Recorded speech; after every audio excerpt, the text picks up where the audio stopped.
nga sa pag-aaral, mas maganda daw na uminom tayo ng turmeric ginger powder kaysa uminom tayo ng juice o mga soft drinks o mga iced tea na wala namang naitutulong sa katawan natin. Mas maganda daw na inom tayo ng turmeric dahil ito ay nakakatulong sa katawan natin.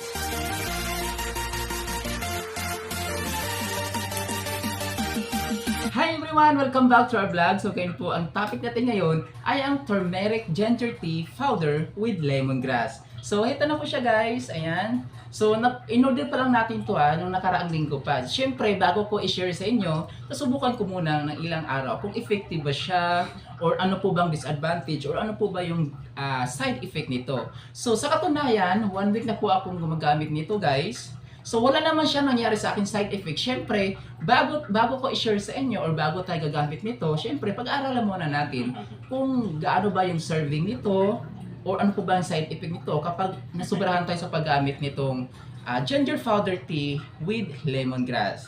So, dito po sa nabili nating powder ay nabili natin siya sa online ng 120 pesos. So marami na po siya guys ayan marami na siya. So unlike po na bibili tayo araw-araw ng ginger powder or ginger na ginger mismong turmeric ginger sa palengke, mas mapamahal tayo araw-araw, di ba? Mahal yung turmeric talaga mismo sa palengke. Pero mas maganda mainam powder na lang po. Kasi mas nakaka-save talaga siya. Malaki na siya, is meron na siyang 360 grams na po siya, 360 grams na po.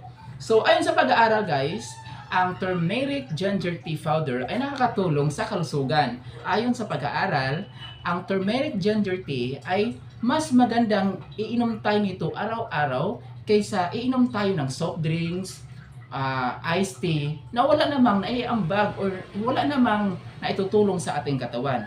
Kaya naisipan kong bumili nito ng turmeric ginger tea powder with lemongrass. Dito naman pag gusto nyo pong umorder nito guys, meron naman siyang puro. Kaya lang, ang naisipan ko lang po ay meron na siyang sugar kasi gusto ko po siyang gawing juice. Kaya meron na siyang sugar with lemongrass.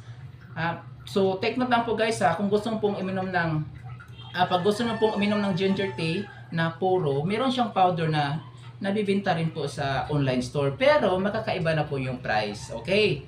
So, dito sa turmeric ginger tea guys so ayon sa pag-aaral, 60 to 63% ang gumaling nito sa mga taong may mga cancer. Kaya dito pa lang sa turmeric ginger tea, mas maganda na habang wala po tayong sakit is mapi-prevent natin yung mga iba-ibang mga sakit sa ating katawan. Kasi ako, naisipan ko na bumili nito kasi syempre syempre sa trabaho natin na tayuan, di ba? Katulad sa inyo, kung sales lady kayo sa mall, mas mainam na turmeric ginger po ang gagamitin nyo unlike po sa ibang mga tea na ginagamit nyo. Mas maganda daw ang turmeric ginger tea. So, ito po ang naisipan ko. So, ayun guys, sabayan natin na magtimpla tayo nitong turmeric ginger tea powder with lemongrass. So, ito na guys, mag-serve na tayo ng ginger powder tea with lemongrass. So, meron na siyang sugar. Ayan. So, ito na nagustuhan ko. Hindi mo na kailangan na bibili ka pa ng sugar, di ba? Dito, meron na siya.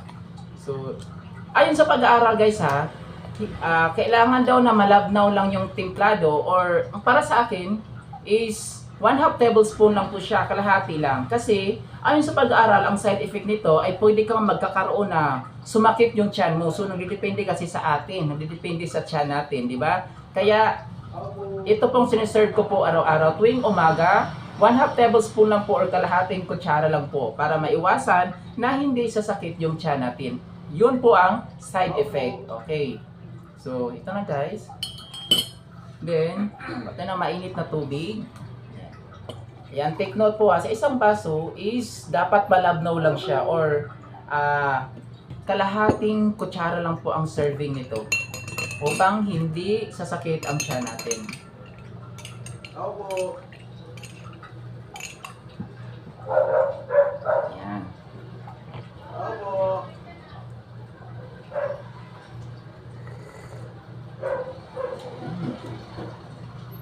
So, nalasahan natin guys na matamis siya, tapos medyo matabang lang siya, tapos medyo siya may maanghang sa lalamunan, malalasan mo talaga yung turmeric ginger.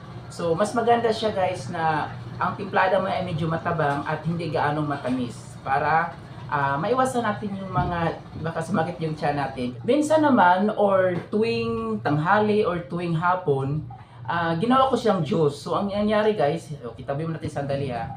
So, ang nangyari po, ganito po ang ginagawa ko, ang turmeric na ang ginawa ko pong juice. So, ang unang sinerve ko is, lagyan natin siya ng, ito muna, turmeric. Turmeric powder po na siya. Syempre, ganun din po yung serving natin is, ayan po, kalahating kutsara lang po. Ayan, kalahating kutsara. Ginawa ko siyang juice. Tapos, lagyan natin siya ng mainit na tubig.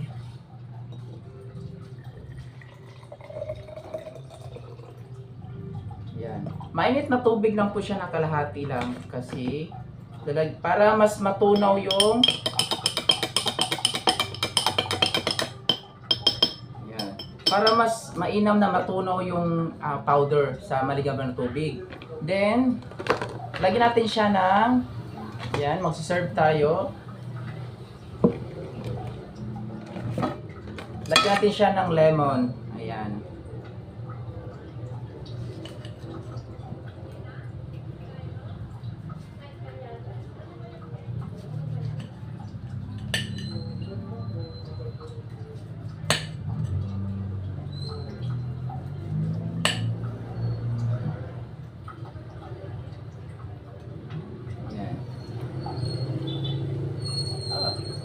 Tapon, sayang.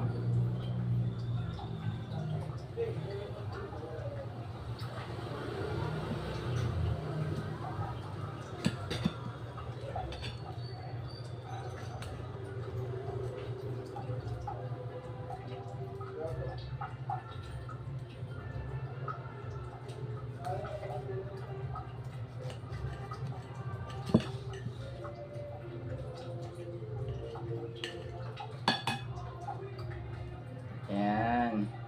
Then, nalagyan natin siya ng yellow. Ayan. So, yan ang ginawa ko, guys.